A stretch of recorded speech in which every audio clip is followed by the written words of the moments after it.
Hi, my name is Jennifer Williams. Today I'm going to tell you about a petition that I'm filing with Miami County in order for the Miami County Commissioners to hear our request to stop the annexations that have been happening in the city of Edgerton. The problem is our rural residential way of life is being threatened with industrial development from the intermodal area near I-35 and Homestead Lane. The threat of the annexation by the city of Edgerton for more warehouse development is at our northern border right now at 215th Street.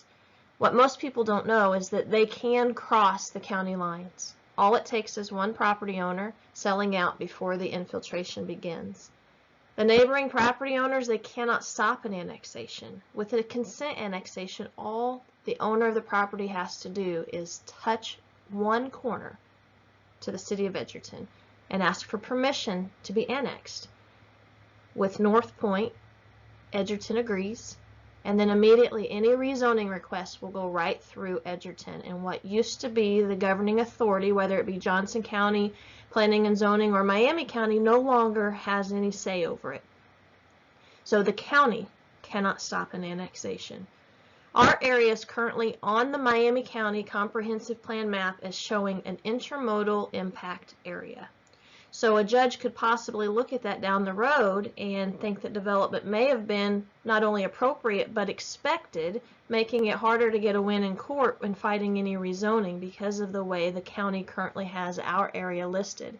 At the recent comprehensive plan workshops, several people have come out and said we don't want it to state this, but unfortunately comprehensive plans are only a suggestion and they are not legally binding. So no matter what that plan states, anyone can still come in from another city and infiltrate us through consent annexations and then immediately pass their own rezoning. And that's exactly what's happening right now between Gardner Road and Moonlight Road, between 199th and 215th Streets. They have been annexed into Edgerton, and then they're asking to be rezoned to Logistics Park, even though they're surrounded by 117 homes. The March 10th, 2021 newspaper article in the Miami County Republic addressed this, where Commissioner Kroll stated that if the county puts in a policy that makes sense to protect assets, fast forward a day or a year, somebody sells a large tract of ground to whatever that group is, we don't have a say in it. Never have, never will, Kroll said. Next thing you know, they're asking for annexation to the city of Edgerton, presuming that Edgerton makes it down to the county line. They're there. They're at 215th and Gardner Road and 215th and Moonlight Road right now. And they can take the next step through consent annexation. As you know, we don't have a say in that. We may not even know about it until it's recorded with the Register of Deeds. He goes on to say, next thing, oddly enough, they rezone it from agriculture or rural residential to whatever zoning it takes for a 500,000 square foot intermodal facility. They're over 1 million now. Again, we don't have a say, but there are a lot of people out there that believe that we do. As you can see, the commissioners can't stop this. I mentioned the Miami County Comprehensive Plan map, and if you look right up here in this area, between what I always call the wings of the eagle, that's what that reminds me of. The northwest section of Miami County is listed as being in the intermodal facility potential area of impact. So that's what this red area is, and if you go down to the map right here where the cursor is, that's what that is referencing. You can also see these red roads are arterial roads. They could become intermodal traffic. So this arterial is one step down from a freeway, which is in blue. So as you see in this first map, this is I-35 in blue. And then if you look at this section right here, this is 231st. It comes over here, north of Timber Trace, and then up to Gardner Road, and then back over 223rd. So this area is potentially a truck path eventually. I mentioned the property right now that in the north that we're trying to stop. From 199th right here to 215th, so they are at the county line. Moonlight Road to Gardner Road. In this section right here is almost 700 acres that they have annexed. This area right here is also it was actually approved to be rezoned, and industrial warehouses beginning here on the west side.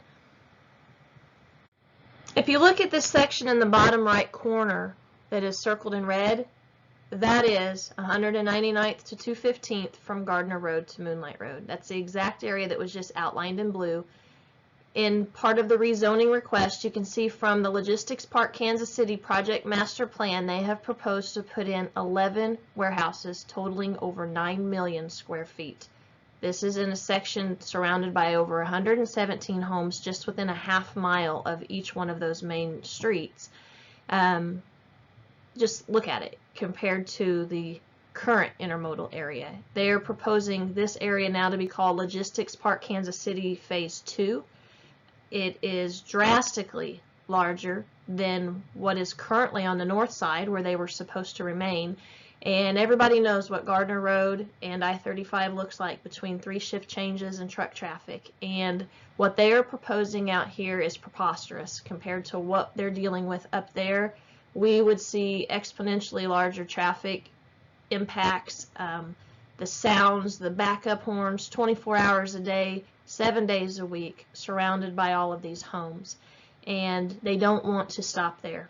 They are on record now in the Business Journal referencing a 3,000 acre industrial park.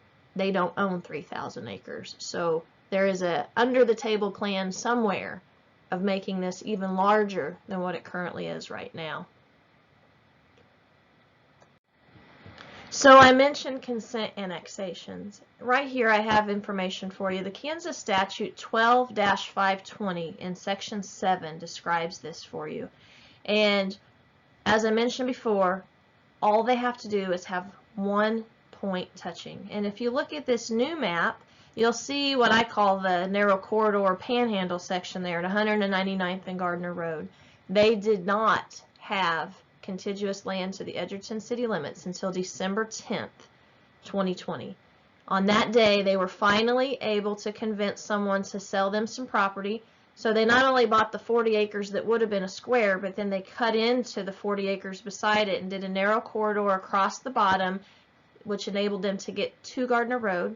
They bought the one property across the street the same day, and they annexed them the same day. I'm not sure who else gets to annex property the day that they own it, but anyone related to Edgerton's intermodal plan sure gets to. And so they bought it December 10th, annexed it December 10th. It immediately gave them contiguous property to the 700 acres that had been setting as what would have been known as an island annexation prior to that.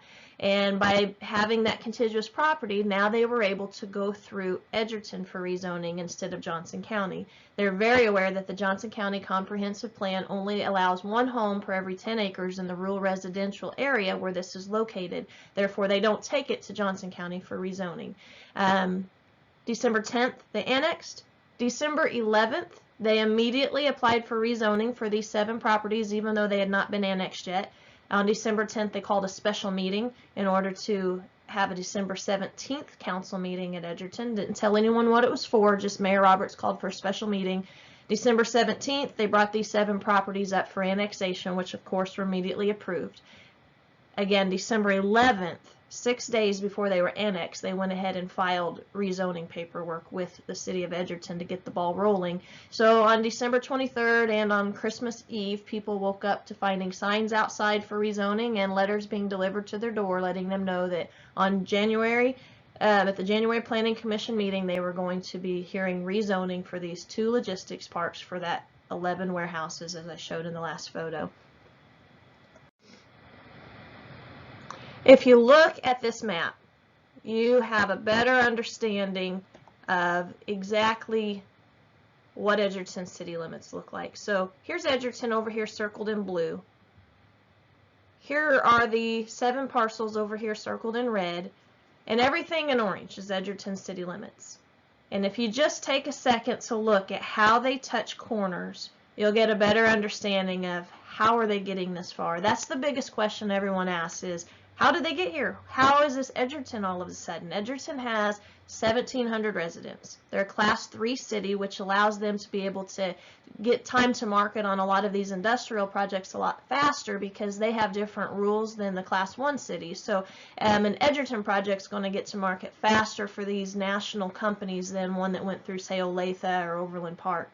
And so all of the areas around on this map, you can't see my cursor, I guess, but anything in between from where Edgerton is to where the red is, anything that's not orange, that's unincorporated. People live there. They have a home on 5 acres or a home on 10 acres or a home on 20 acres. They have substantial investment in their home and their outbuildings. So you may have, say, a 5-acre land with a nice home and outbuildings, a $500,000 property, but because it's only 5 acres, they only want to give $14,000, $15,000 an acre, so they're going to offer you $75,000 to leave. And you have a $500,000 property. Everybody says, oh, I'll just let them buy me out, I'll get rich, but that is not the way this works. They're not home buyers. They're going to burn your home to the ground. They're going to bulldoze it. They don't want your home. It's actually a liability for them because they have to get rid of it. They buy land. And that's why you see these big chunks that are connecting by corners, because they come in and buy the next big acreage surrounding everyone that's living there, and no one is making them actually turn it into an industrial park if that's what they're going to do. They are allowing them to leapfrog a mile at a time and surrounding everyone and forcing people to live in the middle of an industrial park. And as you can see here in the orange at the bottom, the ones around Homestead Lane between Gardner Road, they're literally wanting to surround these people on 3 sides. They cross the county line, get into Miami County, they'll be surrounded on 4 sides. Everyone is completely at Edgerton's mercy on this, and Edgerton has no mercy.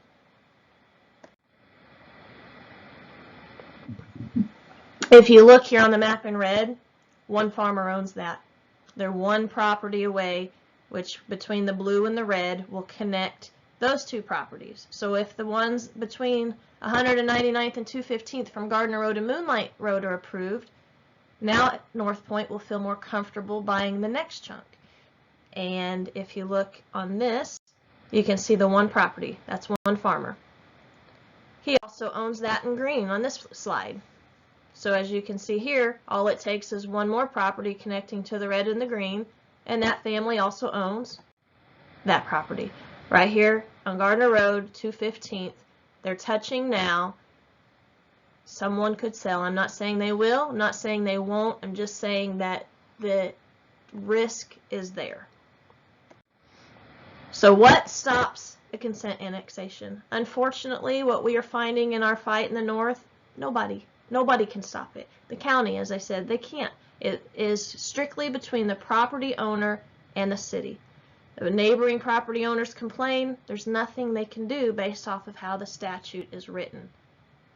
And so everyone's basically left at the mercy of watching over their shoulder and hoping someday it's not in their backyard, because they don't care. One thing I found will stop consent annexation. City limits. You cannot annex land if it is in the middle of city limits. And I know every single one of us came out here so we can be in the unincorporated land without the city laws, without the city taxes, and having our freedom. But unfortunately, what we're finding in the battle in the north, they call us a holding designation. They say unincorporated is just a holding designation waiting for development. They don't imply that that could be residential development, building houses. They want to try to twist it into their favor and say it must mean industrial development or commercial. And if you complain, they call you a NIMBY, not in my backyard, and make you sound like you're just a, person that wouldn't be happy no matter what happened. They even stated in the article from Elevate Edgerton in the Gardner News that we're the type of people that come out here so no one tells us what to do, yet we're trying to tell North Point what to do. Well, North Point bought land with property rights, and those property rights transferred to them just as they would to us. You can't come in unless you have infiltrated a city's government and force them to do your bidding. You can't come in and ask them to rezone and expect the neighbors to be okay with that, but that's exactly what's going on. And without going through extensive court battles and everything trying to stop it, or like I said, always watching over your shoulder wondering when the neighbor's property around you is going to sell and then you're the next one to be surrounded, The only thing we can do on the Miami County side is to stop it with a city limit. That's where my petition comes in. I have a petition ready to get signatures, and we are going to go across the county line at 215th to the mile west of Waverly, and I have a map that will show this, a mile west of Waverly, so we touch the core land over there, and then over to about Cedar Niles. Eventually Spring Hill will extend to Clare Road, so we don't want to encroach on their future boundary. And then we'll go south from 215th down to about 239th. So as I mentioned, those wings of the eagles, it puts us right within that area so that we can preserve our rural residential way of life. We're a neighborhood already. All this does is solidify that by forming us into a city so that we have a city limit boundary that cannot be encroached upon by consent annexation because it's already annexed. It already belongs to the city of Golden, Kansas, so that Edgerton can no longer use the law against us and come in and steal from us. So here's a chart letting you know what I just mentioned about consent annexations. They can only be used on unincorporated land. If we have no gaps in that incorporated boundary line, then they cannot infiltrate us. We have to get at least 50 people to sign the petition. The more the merrier, obviously, to let them know that this is what we want as a community in order to preserve what's ours. They have to have a minimum of 250 residents, which we will have, and we are pushing it through where we are going to preserve everything that we already have. So the laws and everything that are on the books for Miami County will be what carry forward. Unfortunately, until we're actually a city, we can't write the laws yet, but I will run for mayor once we have our first election so that I can promise you that everything I'm telling you, all the promises I've made you, will come to fruition so that we don't end up with somebody in power over our city that sells us out like they've sold out in Edgerton. That's not what this is about.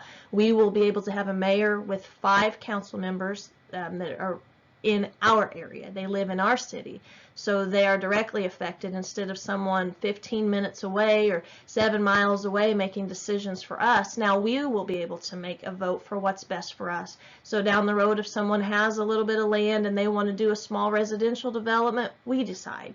But we can keep out the big warehouses that have no business in the Hillsdale watershed, around these creeks, or in our backyards, because that is not the kind of sustainable future development that we all want to live around. And one other thing, as a city, even though they tell us they can't do it at the county and the state level, as a city we can pass city ordinances to stop the truck traffic. It'll force them to use the highways that they were built for them and keep them off of our roads that are being torn up. Don't be like Gardner. They waited too long and now it's too late. As soon as they did that Panhandle property across Gardner Road, Gardner got blocked out. They can't get south to even annex any of those people who are wanting to be annexed. They've got a Gardner address. They've called themselves citizens of Gardner for years, you know, even though they live out in the country. If you wait too long, they'll block you, and then this plan won't even work. The time is ripe right now for us to get in and let our voices be heard. They're asking on the comprehensive plan right now, even though we know that's not legally binding. There's nothing they can really do to stop it, but their ears are open. They're listening to suggestions, and this suggestion is a way to stop the infiltration so that we can preserve what's ours. As you can see right here where the green arrow is, that's the narrow corridor that blocked it. As soon as that went across, everybody down to the south of that along that Gardner Road can no longer be part of Gardner.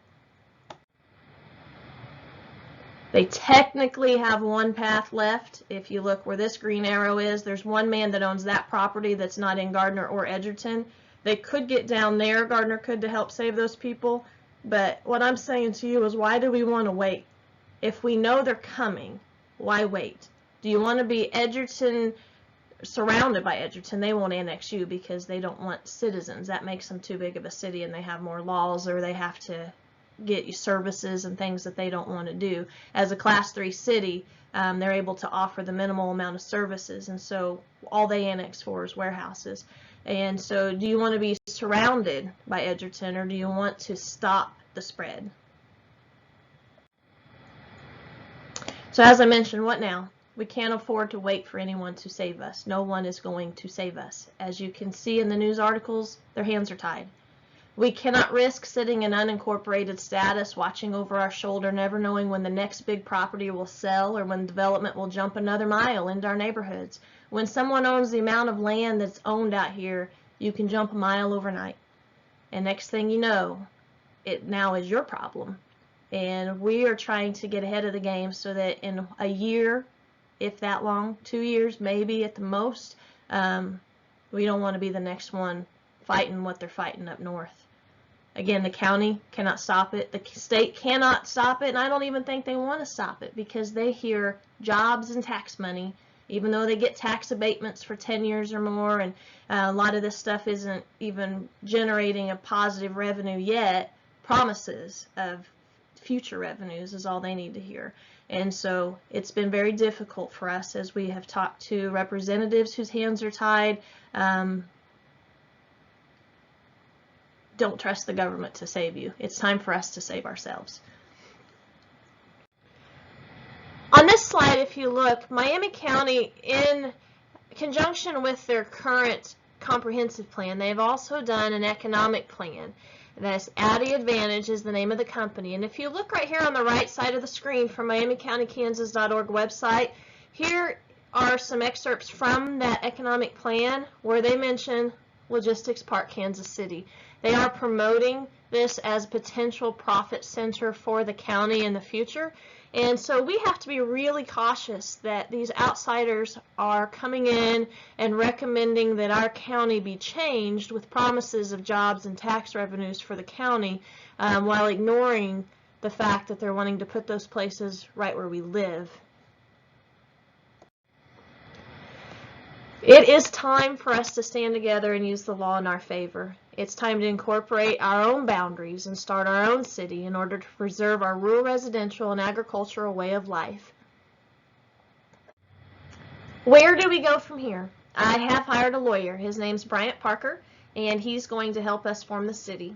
He is as experienced in city formation as one can be, considering not too many cities are formed in Kansas, but his father did form Park City in Wichita, and he worked on another potential city formation that ended up not becoming a city after all once they changed some annexation laws, also out by Wichita. So he has all those files, and he has the experience not only for that but also to be a city attorney, so that he will be able to stay on and help us and be our city attorney so that we can stay viable and healthy and know what all we need to file by what deadlines so that we can continue to do the right thing and not miss deadlines and lose our status after all of our hard work.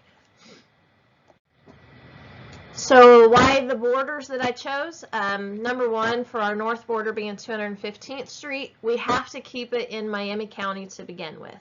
Any city formation that has properties in dual counties requires a joint meeting of those two counties' commissioners and a unanimous vote. As we have seen, unfortunately, Johnson County has bought into the intermodal plan. Therefore, we do not want their input on our future.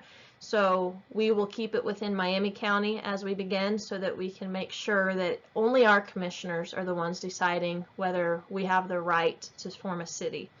So 215th on the north. We need protection in the west. They're already at 213th and Kill Creek, and just a couple of properties they could infiltrate through that northwest corner. So if we go a mile west of Waverly where it touches the Army Corps of Engineer land, then we will have that sealed up where there is no contiguous property to sneak in through that side. So that's why we've chosen the west border, and it will continue along the Corps land all the way down to the lake. South border, same reason, we're along the Corps land there. And then the east border, Spring Hill will eventually come to Clare Road. That's kind of their unwritten agreement with Gardner at this time, and we don't want to encroach on Spring Hill. Spring Hill will never get here, not in any amount of time that we need them to. Gardner will never get here. Hillsdale obviously is not coming. I believe that Edgerton and North Point is depending on that because they know these cities won't be here, because in order for them to come out, they're going to have to promise to provide services, sewer, all kinds of things that we as a new Class 3 city would not have to provide. When we form, being a Class 3 city, We are going to use our existing septic systems. We stay with Water 7 as we're currently with, so that doesn't change. We continue on with our same school districts. Within our border, we have Paola, Spring Hill, and Gardner school districts, so we would stay with those. Same fire, we would continue to use the police through the sheriff and the county for our roads. So that only prevents us from having any other changes that we have to have, but then it also helps to keep our costs down. As you can see here, I've spoken with Bryant Parker, and just estimating, obviously he doesn't know how many citizens we're going to have until everyone signs up and it's official, but just estimating, he's guessing that we're probably going to be about 2 or 3 mil points for the city's taxes.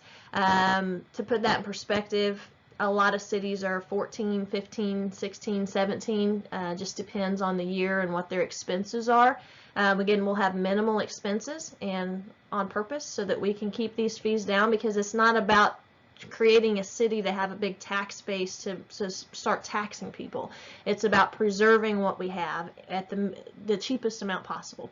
So on a 2 or 3 mil point, for example, if your appraised value is a $400,000 appraised value, then you'd have a $100,000 assessed value. At 3 mil, it would cost you $300 a year. And again, going back to my example earlier, someone that has a $500,000 property, to get bought out of that, if a lot of what your investment is in your buildings, and they only offer you $75,000, you just lost $425,000. So if you sold, obviously you're not going to, but then you have the mental and emotional anxiety and struggle and loss, if you will, of having to live next to an industrial park if you don't sell. So $300 a year to help protect your investment is very minimal. Again, that's only an estimate, but we're working off of the best that we can based off the numbers we have for right now. What about our lifestyle? It won't change. We aren't starting a big city with the government that's going to get in your way and change your life. We're starting a rural city with a local government to preserve your life. Again, we'll start with the existing Miami County codes that are currently in place in order to move things along quickly without delay, and then we can vote to change those codes later as we as a community want to. You shoot your guns, you still get to keep shooting your guns. If you ride your four-wheelers or your motorcycles or any current methods of farming or whatever you do, it's not going to change. Who does the voting? Again, we will have our own mayor and 5-member city council, and those 5 members will live in our city, so they are voting for the future of where they live and not someone else voting for something in someone else's backyard. After incorporation, we have an election for these positions, and we're hoping that everyone will want to represent all the different demographics that we have. So we have someone from a subdivision, we have a farmer, we have people that care about the future.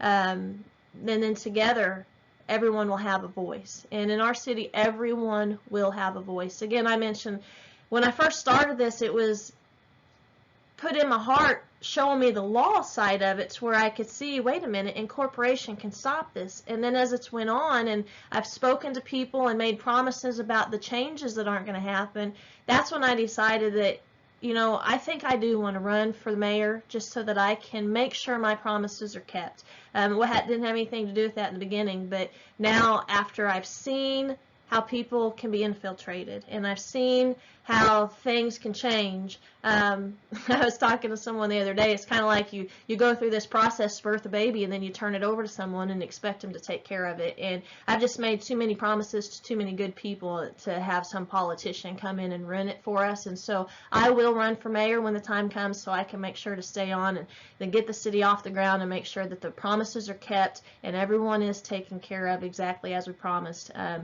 I've been leading the fight on the North battle, and we've had a group of people working with me on this, and I know the laws, I know things that are going on, I know the problems that we face, and so I understand it, backward and forward and awake and in my sleep. And so I've put hours and hours on that over the last several months for sure, but then I was also involved back in 2019 stopping a rezoning on that. So I've been in the game a while and I know what's going on, and I'm really looking forward to being here for each and every one of you. That's been the best part about this entire process, is you come to the country to not have neighbors, but everyone that I've met since, I love each and every one of you, and I've really enjoyed meeting you, and I look forward to the future friendships and being able to serve you and keep these promises and protect our lives. Truck traffic. As I mentioned before, the state and the county, they're telling us, oh, there's nothing we can do about it, but I found out otherwise. We will be able to pass ordinances to help control the intermodal traffic, so they can't come in and tear up our roads and be driving around out here. We can force them to stay on the highway where they belong. Again, services, I touched on this already. When we incorporate, there's going to be no services provided. We're not doing this to bring you sewers and to charge you hookups or any of that stuff. Nothing's going to change. You're going to have your septic system. You're going to have everything you have right now. You're just going to be in a city limit instead of an unincorporated area. So continue to use Miami County Sheriff for policing. Edgerton is a Class 3 city, does all of these things currently. They use the sheriff. They use the county for road maintenance. Fire district, school district, all that's going to stay the same. Again, it's about preservation, not about change. Where does the city council meet? We don't have buildings, right? So we can meet in a home, we can meet in a barn, a church, wherever it's convenient until the time comes that we have our own municipal building. That part's not an immediate requirement, and so that's something we can grow into. And what does it take? Sign the petition. We do have a petition ready to pass around, and every registered voter in a home is requested to sign so that we can stand before the Miami County Commissioners and ask for permission to incorporate. Once we turn that in and get our date set for our hearing in front of the commissioners, they publish a newspaper notice to give everyone advance notice for that hearing, and then the cities within 5 miles will be alerted and they can dispute. Spring Hill, as I mentioned, they're not going to be hurt. We're not encroaching on their boundary. Gardner, they're not going to be hurt or affected by our annexation, or our formation, I should say, of our city. They can't get to us. They're not planning on annexing us. And again, it's not who we are, the city of Gardner being wanting to be part of a city, and so that's not even a fit for us. And Hillsdale, they're not going to be hurt. Edgerton will be the only one that may possibly come forward and say that they have a problem with this. It's only because they want to annex us for future development. It's not because they want the citizens that live here to be part of their community. They have 1,700 people in their city, and they're not annexing for people. They're annexing to bulldoze for warehouses. So I believe that our commissioners understand this delicate situation that we're in, understand that their hands are tied in any other area, and I'm hopeful that they're going to see through Edgerton's objections and decide in our favor and give us the opportunity to preserve our land and our lifestyle. So after that, then what? We go before the Miami County Commissioners as a community and let them know that we are exercising our state rights to incorporate our area in order to preserve our rural way of life and control the future of our economic growth and development. So down the road in 5 or 10 years, if somebody wants to do a development, maybe turn some of their land into some nice large lot subdivisions, that's something we decide. But what does come in down the road will be a fit. It'll be a fit for the neighborhood and for our community so that we can preserve the rural way of life instead of having warehouses with millions of square feet destroying the land. If you ever look at how much land has to be flattened to pour concrete, and if you're flattening hundreds of acres at a time for concrete parking lots and floors in the warehouses, you are destroying the land. It states in the Southwest Area Plan for the Intermodal that was prepared in 2013, this Hillsdale watershed, you have to stay out of it. You can't do that kind of impervious surfaces that have the runoff or that flatten the land and disturb it in ways that are the economic impact, the environmental impact could even recover from it because of what it can do to the lakes and the streams in Hillsdale in general as Hillsdale Lake. And so it's very important that any development in the future we do is smart development so that it fits with our community, it fits with our surrounding areas and the neighbors to not impose hardships or traffic or problems, eyesore, blocking people's view of the sunrise and sunsets with these giant warehouses.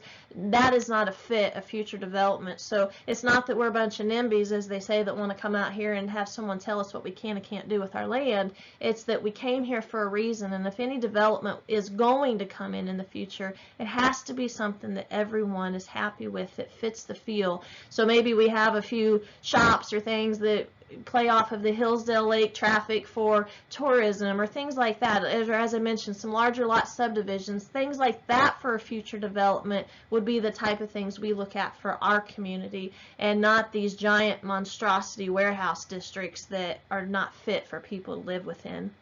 As far as timeline, I hope to be on the commissioner meeting by April in order to prevent more properties from being infiltrated and them crossing the county line. Unfortunately, we go as fast as we can.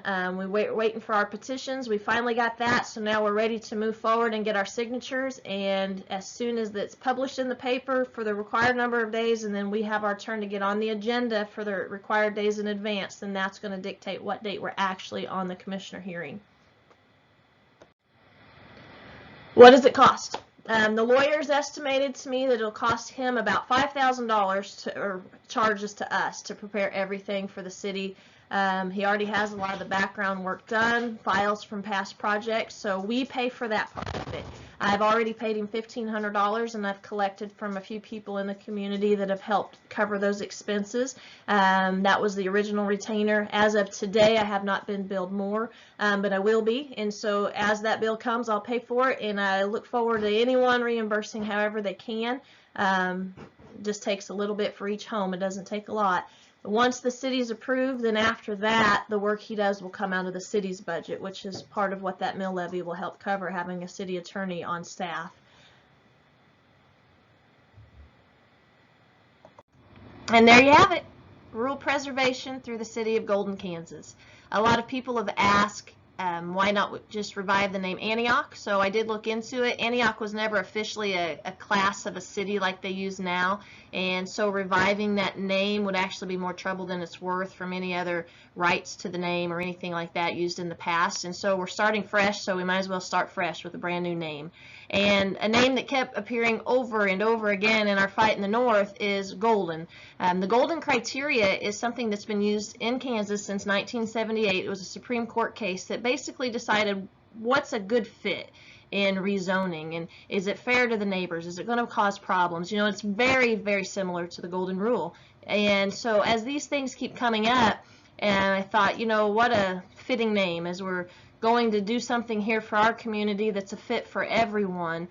Golden fits. If you think about Kansas and the golden wheat and the sunflowers and everything, before the grass started turning green a few weeks ago, I took the kids on a walk down our street, and I was looking out at all the fields, and I thought, Golden, Kansas, that really does fit. And so we're all real pleased with the name, but down the road, if someone doesn't like it, that's another thing we can vote on. You know, we want to make sure that everybody's happy, but we had to pick something, so that's what we chose, and that's why we chose it, because as a community, we really do care about each other, and we want to treat each other fairly, and the Golden, Kansas just seemed like a good name. So thank you for your time. I know this was long, but trying to go around speaking to every single one of you and spending an hour with each one, although I'd love to, we wouldn't make our deadlines. And I am still here for you in the future. If you've got questions, you can call me, you can email me, reach out. But in the meantime, I've sent out several people to different communities to help get this project rolling so we can stay on deadline, and so you'll have someone that's coming to your house to get signatures. If you have questions, let them know so they can get you in contact with me. Otherwise,